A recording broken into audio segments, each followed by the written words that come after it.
Raspberry Pi. Topic 1. Basics. The Raspberry Pi is an incredibly versatile little machine, no bigger than a credit card, available for under £30 in the UK, and has a number of astonishing features which makes it an ideal hobby machine for beginners, for people more advanced, for students, those that just want to know how a computer works. So, let's take an overview of the basic components on board. Well, first of all, we've got to power this thing, so we will need a power supply port. In this case, it's the micro USB power socket situated on the board. This can be powered by a mobile phone USB adapter. In fact, much of the architecture for the Raspberry Pi is very similar to a mobile phone. Next, well, we have voltage regulators, one for controlling the power supply to make sure we get a clean supply of power, one to control the voltage of the peripherals that we will connect to it in order to not damage the machine. The RCA video output socket allows you to record and output video via coax cable. The system status LED indicators, which we will look at in topic 3, show the system status and health of the board. There are 5 indicators, which are micro LCDs attached to the board that indicate the status of the system. These are OK, power, FDX, LNK and 10M we will look at in greater detail later on. The audio output socket is a 3.5mm jack socket that enables you to plug speakers into the system. On top of that, we have the SD card socket, which enables you to put an SD memory card into the front of the Pi.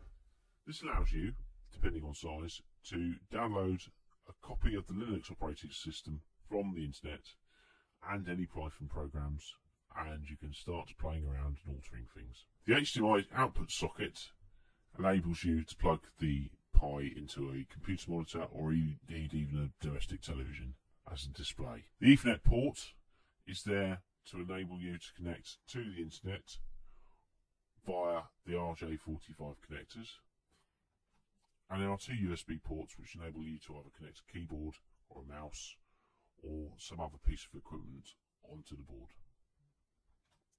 The display DSI connector allows you to connect an LCD display or similar sort of device onto the Pi as a display. This is pretty much similar to the ones you see in laptops. Finally, the central processing unit, the heart of the system. This is an ARM device originally developed by Acorn in the 1980s and has a reduced instruction set command chipset, which means that there are fewer commands, but the system has greater flexibility, which can be seen by all the components around it. The other chip controls the Ethernet card and effectively acts like a little modem. So, in short, we have RAM, random access memory that can be attached to here, so that acts like your little hard disk.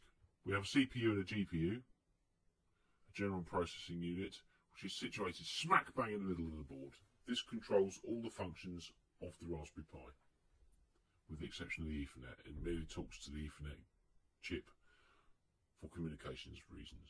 These holes here allow you to access the CPU directly if you are wiring things to a motherboard. In addition to the CPU GPU, we also have a number of input outputs, namely here for connection to a breadboard, for connection to a LCD display, an HD television, composite video, sound, Ethernet cables, and interfacing via USB with 2 USB ports, top and bottom, and in addition to which the USB port controls in part the Ethernet hub, which the plug is here and is controlled here and can be accessed via a motherboard or a breadboard via these holes here.